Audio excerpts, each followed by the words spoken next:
Hello students, welcome to my new video. In this video we have discussed about class 10 chapter number 5 arithmetic progression यानी समांतर श्रेणी solution for exercise 5.3। तो इसमें हम लोग exercise 5.3 के सॉल्यूशन की बात करेंगे, जिसमें से पहले और दूसरे क्वेश्चन की बात हम लोग पिछले वीडियो में कर लिए हैं। अब हम लोग इसमें क्वेश्चन नंबर 3 को सॉल्व करेंगे। तो क्वेश्चन नंबर 3 में लगभग कितने 10 पार्ट हैं, लगभग 10 पार्ट हैं। तो उन 10 पार्ट को हम लोग सॉल्व करेंगे यहाँ पर, ठीक है ना। तो चलिए सबसे पहले हम लोग पहला पार्ट देख लेते हैं। 3 का पहला पार्ट क्या कह रहा है, given that a = 5, d = 3 and an = 50, then find n and sn। देखिए a दिया है, d दिया हुआ है, an दिया हुआ है, हम लोग को n और sn फाइंड आउट करना है। वही चीज़ हिंदी में भी है, तो कोई दिक्कत है नहीं हमारे ख्याल से। तो देखिए सॉल्यूशन करते हैं हम लोग, ठीक है, कुछ ज़्यादा समझना भी नहीं इसमें। तो a = क्या है 5 गिवन है, d = क्या गिवन है 3 और an क्या गिवन है 50। अच्छा यहाँ पे an हम लोग को 50 गिवन है ना, तो यहाँ से हम लोग n फाइंड आउट कर सकते हैं, ठीक है ना, an का फॉर्मूला लगा करके। तो an की जगह क्या हो जाएगा a + n - 1 d। फिर से यहाँ लिख देते हैं एक बार, an बराबर क्या हो जाएगा 50 हो जाएगा। तो an का फॉर्मूला क्या होता है a + n - 1 d, ठीक है ना। इसकी हेल्प से हम लोग क्या कर रहे हैं n निकाल रहे हैं। a क्या है 5 + n - 1, ये तो नहीं मालूम। d क्या है 3 और इसको क्या हो गया 50 हो गया। ये आएगा इधर सब्ट्रैक्ट करेगा तो n - 1 और 3 मल्टीप्लाई कर लेगा, 3 से मल्टीप्लाई करेगा तो 3n, 1 से मल्टीप्लाई करेगा तो -3 हो जाएगा, क्योंकि 3 × 1 = 3 हो जाएगा। अब 5 कहाँ गया, 5 प्लस में इधर आया तो माइनस में हो गया, तो 50 - 5 हो गया। तो 3n क्या हो जाएगा, ये कितना आ जाएगा 45 और ये -3 है, इधर आएगा तो +3 हो जाएगा। तो 3n बराबर क्या हो जाएगा बताइए 48 हो जाएगा। तो इसको डिवाइड करें तो n = कितना आ गया 16 आ गया। n = कितना आ गया बताइए 16 आ गया। तो आप क्या कह रहा था, n फाइंड आउट करने कह रहा था, तो n मिल गया हम लोग को। और क्या पूछ रहा है sn, तो चलिए n मिल गया, a मिल गया, d मिल गया, तो sn तो फाइंड आउट हो ही जाएगा। तो sn = क्या होता है, हम लोग जानते हैं formula n/2 2a + n - 1 d होता है ना। तो n कितना है 16, तो 16/2 16 हम लोग को फाइंड आउट करना है। 2a की जगह क्या हो जाएगा 5 और n - 1 यानी 16 - 1 और d की जगह क्या 3 हो जाएगा, ठीक है ना। तो 16 = कितना हो जाएगा 8 हो जाएगा और 2 × 5 = 10 प्लस 16 में से 1 गया 15 × 3 हो गया, ठीक है ना। 15 × क्या हो गया बताइए 3 हो गया। तो 16 = कितना हो जाएगा 8 हो जाएगा, ठीक है ना। और ये कितना हो गया 45 और 10 कितना हो जाएगा बताइए 45 और 10 कितना हो जाएगा 55 हो जाएगा, ठीक है ना। तो 16 = कितना हो जाएगा 8 × 5 = 40 और 8 × 5 = 40 यानी 44, ठीक है ना, क्योंकि 4 कैरी भी तो था। तो क्या हो जाएगा आंसर 440 हो जाएगा। एक आंसर आपका ये n मिल गया, ये आपका क्या मिल गया sn मिल गया, ठीक है ना। तो आप इसको नोट डाउन कर लीजिए। चलिए हम लोग 3rd क्वेश्चन के सेकंड पार्ट की बात कर लेते हैं। क्या गिवन है, क्या क्या गिवन है, क्या क्या दिया है वो देखिए। a = 7, तो जो दिया है उसको पहले हम लोग लिख लेते हैं, बाकी कोई प्रॉब्लम तो है नहीं, हिंदी मीडियम वालों को भी कोई समस्या नहीं होनी चाहिए, सब कुछ दिया है सामने। a13 क्या है, a13 है आपका 35। आपसे क्या पूछ रहा है, तो एक तो पूछ रहा है d और दूसरा क्या पूछ रहा है s13। तो आपको जो गिवन होता है ना बस उसी पे कार्य करना होता है, इसी पे सॉल्यूशन करो, खत्म बात, ठीक है ना, आपको सब कुछ मिलता जाएगा। तो चलिए देखिए ये a13 को क्या लिख सकते हैं a + 12d लिख सकते हैं। पहले एक बार लिख लेते हैं a13 क्या गिवन है आपको, a13 गिवन है 35, ठीक है ना। तो इसको a13 को क्या लिख सकते हैं बताइए, मैं आपको बताया a13 को लिख सकते हैं a + 12d बराबर कितना हो गया 35। a कितना है 7 + 12d बराबर कितना हो गया 35। ये आएगा सब्ट्रैक्ट होगा तो 12d बराबर कितना हो जाएगा 35 - 7, तो 12d बराबर कितना हो जाएगा 28 हो जाएगा। तो d बराबर कितना हो जाएगा 4 × 3 = 12 और 4 7 = 28, ठीक है ना। तो क्या आ गया d 7/3 आ गया, d क्या आ गया 7/3। तो d आपको फाइंड आउट करना था जो कि मिल गया, ठीक है ना। दूसरा क्या फाइंड आउट करना s13 के लिए क्या हो जाएगा 13/2 फिर 2a, ठीक है ना। 2a की जगह क्या हो जाएगा बताइए, फॉर्मूला होता क्या है पहले फॉर्मूला लिखिए आप। फॉर्मूला sn बराबर क्या होगा n/2 फिर इन ब्रैकेट क्या होता है 2a + n - 1 d होता है, यही होता है ना। तो एस 13 यानी क्या हो जाएगा 13/2 हो जाएगा। और फिर 2a 2 इंटू ए की जगह 7 प्लस n-1 यानी 13-1 क्योंकि एस 13 फाइंड आउट करना है। और डी क्या हो जाएगा 7/3 हो जाएगा। डी क्या हो जाएगा 7/3 हो जाएगा। तो एस 13 इक्वल टू कितना हो जाएगा बताइए 13/2 जैसे वैसे रन दीजिए 7 2 14 हो जाएगा। और 13 में से 1 गया कितना आएगा 12 इंटू 7 क्या हो गया 3 हो गया है ना। तो 3 4 12 हो गया यानी 3 4 क्या हो जाएगा बताइए 12 हो जाएगा। तो एस 13 इक्वल टू कितना हो जाएगा 13/2 और 14 प्लस 7 4 28 ठीक है ना। तो एस 13 इक्वल टू कितना हो जाएगा बताइए 42। तो 13/2 इंटू 42 ठीक है ना, इसको डिवाइड कर लीजिए तो क्या हो जाएगा एस 13 इक्वल टू 13 1 13 का 3 13 2 26 और 1 कितना हो जाएगा 27 यानी 273। तो एस 13 भी आ गया डी भी आ गया, आप इसको नोट डाउन कर लीजिए। चलिए स्टूडेंट्स हम लोग तीसरे क्वेश्चन के थर्ड पार्ट की बात करते हैं। देखते हैं तीसरे क्वेश्चन का थर्ड पार्ट क्या है, ठीक है ना। तो चलिए देखते हैं क्या है। A12 इक्वल टू 37 और D इक्वल टू 3 गिवन है। Find A and S12। मतलब एक तो आपको A फाइंड आउट करना है और S12 फाइंड आउट करना है, मतलब प्रथम पद ज्ञात करना है और 12वें पदों का योग ज्ञात करना है। तो चलिए देखते हैं क्या होगा। तो A12 अगर हम लोग को दिया हुआ है तो A12 पर ही हम लोग काम करेंगे, ठीक है ना। यहाँ से आपका स्टार्ट हुआ सॉल्यूशन। A12 दिया है, A मतलब 12वां पद दिया हुआ है तो उसी पे हम लोग काम करेंगे। और अच्छा A12 37 दे रखा है और D बराबर क्या दे रखा है 3। तो A12 बराबर अगर 37 है, यहाँ पे A12 बराबर अगर 37 है तो A12 को क्या लिख सकते हैं A + 11D इक्वल टू 37। अब देखिए क्या करना है, D की वैल्यू तो मालूम है तो A + 11 D की जगह क्या हो जाएगा बताइए 3 और इक्वल टू 37। तो A प्लस क्या हो गया 33 हो गया इक्वल टू 37 हो गया। तो A बराबर क्या हो जाएगा 37 माइनस 33। तो A बराबर कितना आ जाएगा बताइए, A बराबर आ जाएगा 4। और आपको A निकालना था जो कि आप निकाल चुके हो।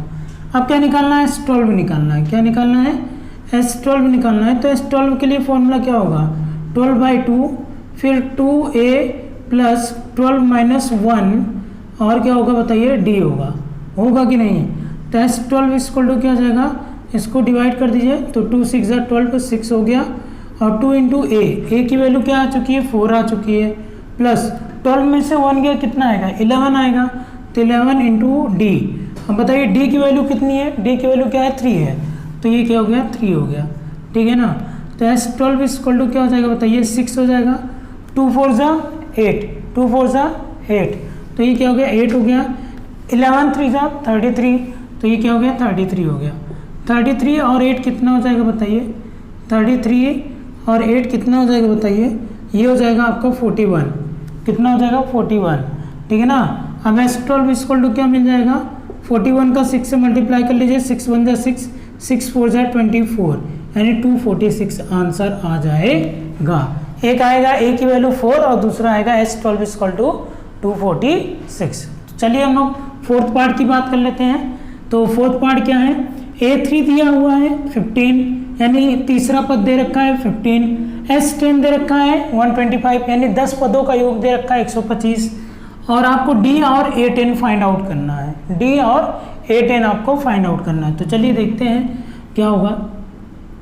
देखिए A3 आपको दे रखा है 15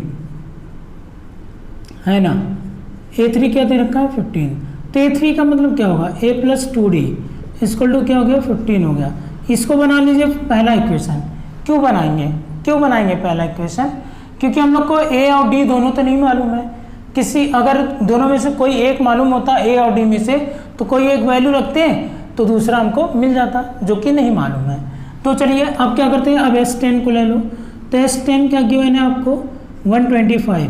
तो S10 का मतलब समझ रहे हो आप क्या होगा 10/2 S10 का फॉर्मूला लगाइए 10/2 2A प्लस 10 माइनस 1 और क्या हो गया D इक्वल टू 125, ठीक है ना। अब ये देखिए इसको डिवाइड कर दीजिए 2 5 10 तो 5 2A प्लस 9D हो जाएगा इक्वल टू 125 है ना। तो 5 25 5 125 तो 2a plus 9d equal to कितना हो गया 25 हो गया। ये हो गया सेकेंड इक्वेशन, ठीक है ना, क्या हो गया सेकेंड इक्वेशन। अब क्या करना है, अब हम लोग को मैं आपको बताया हूँ, अगर हम लोग का पहला प्रयास क्या होता है ए और डी फाइंड आउट करने का। ए और डी मिल गया तो बाकी सब हम लोग निकाल लेंगे। ए और डी अगर मिल गया तो बाकी सब हम लोग क्या करेंगे फाइंड आउट कर लेंगे। तो करेंगे क्या करें बताइए, क्या करें, किसी एक के टर्म को किसी एक के कोफिशिएंट को बराबर करना पड़ेगा। चाहे ए के कोफिशिएंट को बराबर कर लो, चाहे डी के कोफिशिएंट को बराबर कर लो, यानी किसी एक के गुणांक को बराबर करना पड़ेगा। चाहे एक ए के गुणांक को बराबर कर लो, चाहे डी के। तो चलिए क्या करते हैं हम लोग, फर्स्ट इक्वेशन में 2 का मल्टीप्लाई कर लेते हैं एंड सेकेंड इक्वेशन में 1 का मल्टीप्लाई कर लेते हैं और दोनों को क्या कर लेते हैं ऐड नहीं करेंगे, सब्ट्रैक्ट करेंगे। क्यों सब्ट्रैक्ट करेंगे, क्योंकि जिसको हम लोग बराबर करने वाले हैं उसका साइन क्या है सेम है। अगर साइन सेम होता है तो सब्ट्रैक्ट करना होता है। चलिए कोई दिक्कत नहीं है। तो देखिए 2 का मल्टीप्लाई कर लीजिए तो क्या हो जाएगा 2a हो जाएगा, प्लस 2 का मल्टीप्लाई करेंगे तो 2 2 4d हो जाएगा, ठीक है ना। बाकी यहाँ कैसे लिखना है क्या लिखना है वो आप देख चुके हो, तो आप लिख सकते हो multiply by 2 in equation first and multiply by 1 in equation second, ठीक है ना। देन सब्ट्रैक्ट द रिजल्ट, तब हम लोग को रिजल्ट को क्या करना पड़ेगा सब्ट्रैक्ट करना पड़ेगा। तो आप ये सब लिख सकते हो। तो ये क्या हो जाएगा 15 2 30 हो गया। अब क्या हो जाएगा दूसरा ये है, इसमें 1 का मल्टीप्लाई करना है तो जैसा है वैसा ही रहेगा, ठीक है ना, कोई समस्या नहीं होनी चाहिए आपको। चलिए अब क्या करते हैं, ये माइनस ये गया, ये भी माइनस, 9 में से 4 गया -5d हो जाएगा और इसको सब्ट्रैक्ट करेंगे तो क्या हो जाएगा +5 आएगा। क्या आएगा +5 आएगा। बताइए कोई समस्या नहीं। चलिए जब कोई समस्या नहीं है तो 5 × 5 हो गया। d इक्वल टू कितना आ गया -1। क्या पूछ रहा था d पूछ रहा था, जो कि हम लोग निकाल चुके हैं। तो d क्या आ गया -1, ठीक है ना। अब क्या हो गया, अब आगे देखिए क्या पूछ रहा है a10 पूछ रहा है। तो पहले तो a निकाल लेना, मैं बताया ना क्या हम लोग को a और d निकालना जरूरी है। a10 पूछ रहा है तो पहले a निकाल लेते हैं। अब d की वैल्यू पुट कर देते हैं इक्वेशन फर्स्ट में।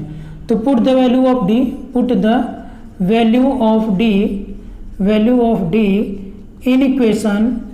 इन इक्वेशन फर्स्ट, यानी d का मान समीकरण 1 में रखने पर, d का मान समीकरण 1 में रखने पर a + 2d, d की जगह -1 इक्वल टू क्या हो गया 15 हो गया। क्या हो गया बताइए 15 हो गया। तो a - 2 बराबर 15 हो जाएगा, ठीक है ना। तो a बराबर क्या हो जाएगा बताइए 15 + 2, यानी a बराबर कितना हो जाएगा बताइए 17। a बराबर क्या हो गया 17। a तो पूछा नहीं था, d पूछा है, a10 पूछा है। a10 निकालेंगे तो a10 के लिए फॉर्मूला क्या होता है a + 9d होता है। तो a कितना है 17 + 9 × d कितना है -1, ठीक है ना। तो 17 - 9 × 9 हो जाएगा, सब्ट्रैक्ट कर लीजिए तो 9 8 17 यानी कि 8 आ जाएगा। तो a10 बराबर क्या आ गया 8 आ गया। तो आप इसको नोट डाउन कर लीजिए। चलिए अब हम लोग तीसरे क्वेश्चन के 5th पार्ट की बात कर लेते हैं। देखिए क्या गिवन है, d = 5 गिवन है, s9 = 75 गिवन है। d दिया हुआ है और 9 पदों का योग दे रखा है, ठीक है ना। क्या पूछ रहा है a पूछ रहा है और a9 पूछ रहा है। तो चलिए सॉल्व करते हैं। मैं आपसे पहले ही कहा जो गिवन है उस पर कार्य करना चाहिए। तो s9 गिवन है, तो s9 कितना गिवन है, पहले d कितना गिवन है बताइए। d गिवन है 5, s9 कितना गिवन है 75, ठीक है ना। तो s9 का मतलब क्या हो गया बताइए 9/2, s9 का फॉर्मूला लगाना पड़ेगा। तो 2a + 9 - 1d है ना, और ये क्या हो गया 75 हो गया। तो 9/2 ऐसे ही रहने दीजिए। अभी 2a, a की वैल्यू मालूम ही नहीं है तो 2a ही रहने दीजिए, प्लस 9 - 1 यानी 8d, ठीक है ना। अच्छा यहाँ d की वैल्यू हम लोग लिख सकते हैं क्योंकि d की वैल्यू हम लोग को मालूम है। तो 8d यानी 8 की d की जगह क्या कर दिए 5 कर दिए, और ये क्या हो गया 75 हो गया। तो 9/2 हो गया। अब क्या हो जाएगा बताइए 2a + 40, 2a + 40 इक्वल टू क्या हो गया 75 हो गया। अब जरा ध्यान दीजिएगा, इन दोनों में 2 कॉमन है तो 2 कॉमन ले लीजिए। तो 9/2 जब 2 कॉमन लेंगे तो क्या आएगा a + 20 होगा और ये 75 हो गया। 20 होगा ना, 20 दूना 40, ठीक है ना। 2 से 2 गया, अब 3 3 जा 9 और 25 3 जा 75। तो अब 3 का मल्टीप्लाई कर लीजिए अंदर। तो 3a + 3 2 जा 6 यानी 60 हो जाएगा, क्योंकि 23 जा 60 होगा, ठीक है ना। इक्वल टू क्या हो गया 25 हो गया। तो 3a बराबर क्या हो जाएगा बताइए, 25 माइनस 60 हो जाएगा। तो 3a बराबर क्या मिल गया हम लोग को बताइए, 3a बराबर हम लोग को क्या मिलेगा, यहाँ पे सब्ट्रैक्ट करेंगे तो शायद 35, ठीक है ना। 3a बराबर क्या मिल गया हम लोग को 35 माइनस में, है ना, तो 30 और 35, ठीक है।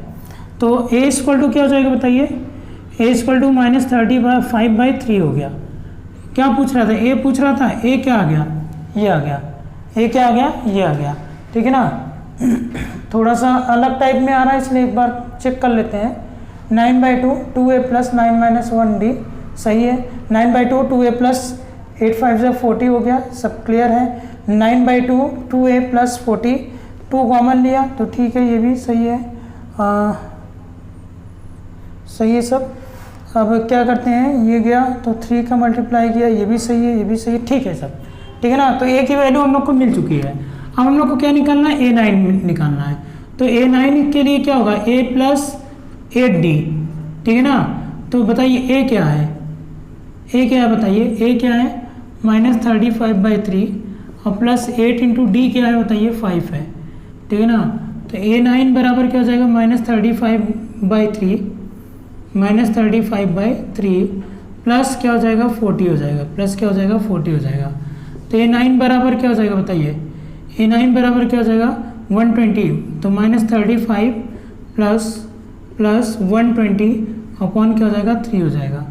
तो a9 बराबर क्या हो जाएगा 120 में से 35 को सब्ट्रैक्ट करना पड़ेगा, ठीक है ना। तो कितना आएगा बताइए 85, तो 85 बाई क्या हो गया 3, ठीक है ना। तो a9 बराबर क्या हो गया 85/3। तो ये हो गया आपका 5th पार्ट। चलिए 6th पार्ट में देखते हैं क्या है। 6th पार्ट में आपको दे रखा है a की वैल्यू कितना दे रखा है 2, d भी दे दिया, वाह d भी दे दिया। मतलब मैं बताया ना आप लोग को कि अगर a और d मिल गया तो आधा क्वेश्चन तो ऐसे ही इजी हो गया, ठीक है ना। चलिए a और d दोनों चीज़ें मिले हैं। SN दे दिया है 90 डिग्री, सॉरी 90, SN कितना दे रखा है 90 दे रखा है। तो चलिए SN पे काम करते हैं हम लोग, क्योंकि n निकालना है ना हम लोग को। तो SN के लिए फॉर्मूला क्या हो जाएगा, n/2 2a plus n minus 1d बराबर क्या हो गया 90 हो गया, ठीक है ना। तो n/2 2a की जगह 2 प्लस n माइनस 1, तो n माइनस 1 ही रहेगा, और d की जगह क्या हो गया 8 इक्वल टू क्या हो गया 90 हो गया, ठीक है ना। हमारे ख्याल से कोई समस्या होनी नहीं चाहिए। 2 आकर के यहाँ मल्टीप्लाई कर लेगा, या फिर यहाँ से 2 कॉमन ले लेंगे हम लोग। तो n/2 अगर हम लोग यहाँ से 2 कॉमन लेंगे तो क्या बचेगा बताइए, 2 बचेगा प्लस 8n नहीं 4 हो जाएगा ना, क्योंकि 2 कॉमन ले रहे हैं। जब 2 कॉमन लेंगे तो यहाँ 4 बचेगा ना, 4 दूनी 8 होता है ना, तो 4 बचेगा। तो n minus 1 into 4 equal to क्या हो गया 90। ये 2 से 2 कैंसिल आउट हो गया, तो n तो 2 प्लस 4n माइनस 4, क्योंकि 4 का दोनों में मल्टीप्लाई होगा, और इक्वल टू क्या हो गया 90 हो गया। अब देखिए कितना आएगा -2 आएगा, और n का मल्टीप्लाई कीजिए तो 4n स्क्वायर हो जाएगा माइनस 2n हो जाएगा। अरे इसको सब्ट्रैक्ट कीजिए ना तो -2 होगा, तो -2 का n से मल्टीप्लाई करेंगे -2n हो गया, और 90 हो गया, ठीक है ना। अब क्या करते हैं बताइए, 90 को उधर ले आएंगे, 4n square minus 2n minus 90 equal to 0। फिर भी अभी 2 कॉमन ले लेंगे सब जगह से। जब 2 कॉमन लेंगे सब जगह से तो बताइए क्या बचेगा, तो 2n स्क्वायर बचेगा माइनस n बचेगा माइनस 45 इक्वल टू 0, ठीक है ना। अब बताइए अब क्या होगा, 45 टू 90, यानी 90 लाना है गुणा करने पर, और सब्ट्रैक्ट करने पर क्या आना चाहिए, सब्ट्रैक्ट करने पर क्या आना चाहिए n आना चाहिए। तो ऐसे 2 पार्ट में इसको डिवाइड करना पड़ेगा, मतलब फैक्टराइज करना पड़ेगा। आप कर चुके हो, ठीक है ना, आप करना जानते हो। तो करते क्या हम लोग, ऐसा क्या नंबर है बताइए, 10 और 9, ठीक है ना। तो 2n square minus 10n plus 9n और माइनस 45 इक्वल टू क्या हो गया 0 हो गया, ठीक है ना। इसको माइनस में रखेंगे, इसको प्लस में रखेंगे, तभी तो 10 में से 9 गया माइनस n आएगा, ठीक है ना। तो क्या हो गया, इन दोनों में क्या कॉमन है 2n कॉमन है, तो क्या बचेगा n बचेगा -5 बचेगा। प्लस इन दोनों में क्या कॉमन है, 9 कॉमन है तो n बचेगा -5 बचेगा इक्वल टू 0। तो क्या बताइए 2n + 9 ये हो गया एक, और एक क्या हो गया n - 5 इक्वल टू क्या हो गया 0। तो 2n + 9 बराबर 0 करेंगे एक बार 9 - 5 बराबर क्या करेंगे 0 करेंगे, सॉरी 9 नहीं n - 5 बराबर 0। तो यहाँ एक बार n की वैल्यू क्या आ जाएगी -9/2 हो जाएगी, एक बार n की वैल्यू क्या आ जाएगी 5 आ जाएगी। तो माइनस में पद तो नहीं आएगा, पद तो माइनस में नहीं आएगा, तो n इक्वल टू क्या हो जाएगा 5 हो जाएगा। तो ये हो गया आंसर, नोट डाउन कर लीजिए। चलिए ये तो हो गया n, यानी कि अभी आपका क्या निकला है n निकला है। अब an भी हम लोग को निकालना है, तो an कैसे निकालेंगे बताइए। an इक्वल टू क्या हो जाएगा, an मतलब n की जगह क्या होगा 5, तो an मतलब क्या हो गया a5 हो गया, और a5 का मतलब क्या होगा a + 4d होगा, ठीक है ना। a की वैल्यू कितनी आई है देखिए, a की वैल्यू है 2 और प्लस 4 × d की वैल्यू कितनी है 8, ठीक है ना। तो 8 चौक 32 यानी 8 4 जा 32, तो 2 + 32 कितना हो गया बताइए 34 हो गया। तो an बराबर क्या हो गया 34 हो गया, नोट डाउन कर लीजिए।